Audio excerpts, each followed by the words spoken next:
to hear how industry felt about what's working well and what presents a challenge. Certainly, concerns were raised about the impacts of a carbon price reaching over $100 per ton.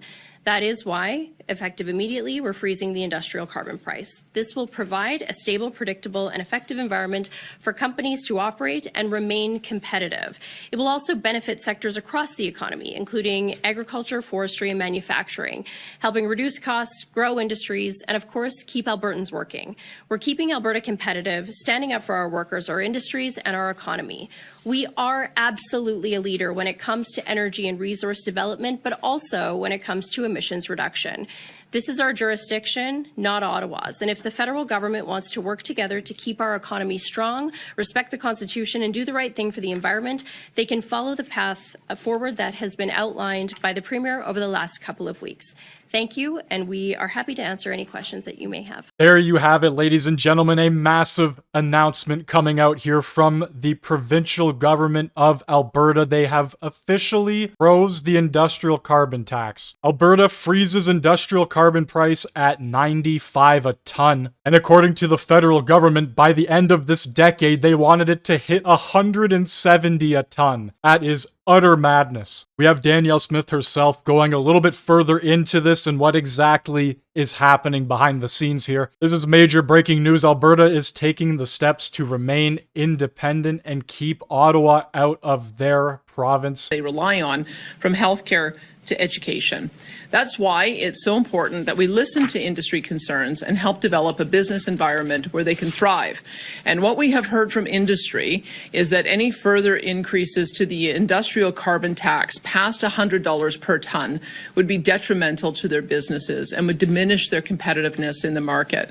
That's why today we're announcing that effective immediately, Alberta is freezing the industrial carbon tax under Alberta's Technology and Innovation Emissions Reduction System, or TIER, at $95 per ton of emissions. This price was set to increase to $110 per ton next year and continue increasing to $170 per ton by 2030. Now, let me be clear, Alberta remains committed to reducing emissions through the development and implementation of new technologies, not unrealistically high taxes, while responsibly powering the world for decades to come. Alberta's industrial carbon tax system, TIER, has been in place since 2007. Our approach has reduced emissions in intensity by over 22% and reduced overall emissions by an estimated 7.2%, while production increased by 90%. We have a reasonable system in place that's working, but any additional increases past $100 per ton will wipe out any of the benefits we've seen. That means fewer jobs for Albertans, less revenue to invest in our public services, and decreased innovation across our industries. But instead of supporting our industry, Ottawa wants to increase their industrial carbon tax to $170 per ton by 2030.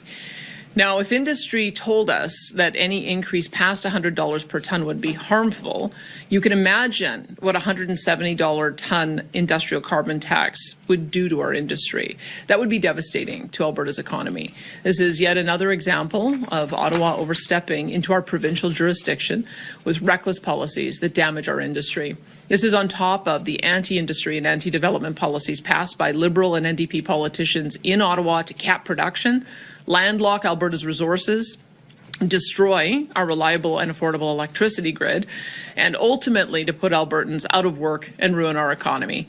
With the change in government south of the border, it is essential that we have a reasonable carbon pricing system, not one that will price our industries out of global markets. By freezing Alberta's industrial carbon price, we are acting in the best interest of all Albertans.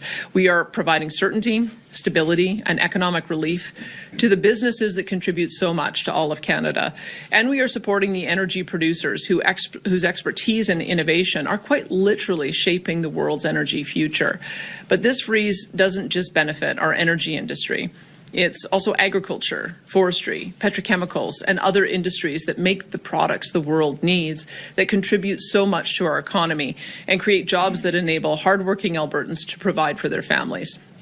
We will stand up for our province, support our industries, and protect Albertans' livelihoods. But make no mistake, our government will always do what is right for Alberta, no matter what Ottawa says. On top of all of that massive news, we have more news about Alberta's separation referendum, and the question has been put forward by the APP. I am very proud to announce that we have an official referendum question for the referendum petition campaign that we would like to introduce today. So gentlemen, if you could excuse me for a minute, and I'll try to do this without pulling down the sign board.